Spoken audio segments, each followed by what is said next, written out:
Magandang araw mga kabalikat. Ako si Doc Gail Lango at ito ang numero 1 alaga, ang inyong kaagapay sa matagumpay at responsableng pagbababoyan sa mga pangkaraniwang magbababoy sa ating komunidad.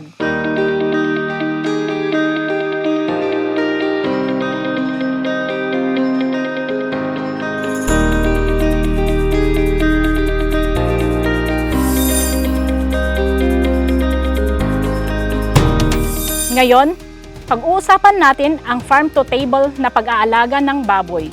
Isang sistemang akma para sa may mga maliit na babuyan kung saan pinapanatili natin ang sustainable, lokal at ethical na pamamaraan ng pag-aalaga ng baboy hanggang sa paghahain ng ligtas na pork product sa ating hapagkainan. Para sa ating small hog raisers, ito ang tamang paraan para umasenso na hindi kailangang gumastos ng malaki.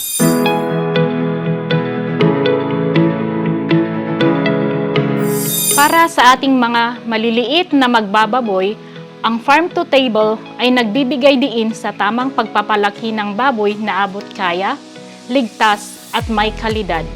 Hindi mo kailangang magkaroon ng malaking babuyan para makapag-produce ng dekalidad na karne. Gumamit ng lokal at natural na feeds tulad ng Uno Plus na swak sa budget at dekalidad. May nutrisyon na nakakatulong upang mapaganda ang kalidad ng karne.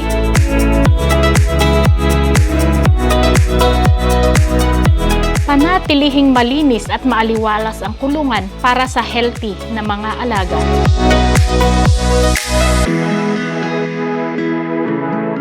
Sundin ang biosecurity practices kahit sa maliit na espasyo.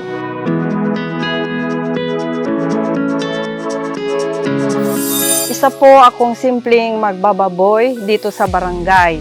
Noong una, ang dami po naming na gamit na iba't ibang klase ng feeds. Ngunit isang araw, nagkaroon ng seminar ang Uno Feeds Technicians. Doon namin nalaman, doon namin natutunan na may tamang nutrisyon ang Uno Plus Feeds. Kaya dito, nakakapagbenta na kami ng kalidad at maayos na karne. Hindi lamang karne, kundi buong baboy pa. Kaya hindi kailangan ang malaking puhunan. Ang importante rito ay sipag at tiyaga na may kasamang diskarte.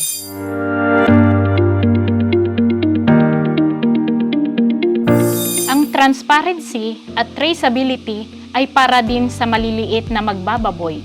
Hindi kailangang high-tech agad. Ang mahalaga, may maayos kang talaan at malinaw ang proseso mo sa pagpapalaki. Gumamit ng simpleng logbook para itala ang edad, pakain at kalagayan ng baboy.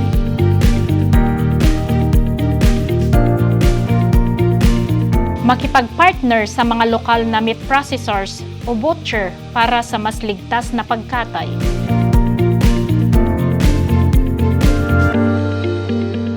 Kung magagawa lang ng mga hog raisers ang tamang proseso ng pag-aalaga ng baboy, tiyak na magkakaroon ng magandang kalidad ng karne. Kaya dito sa aming farm, maraming pumupunta rito na bumibili ng baboy dahil di kalidad ang karne.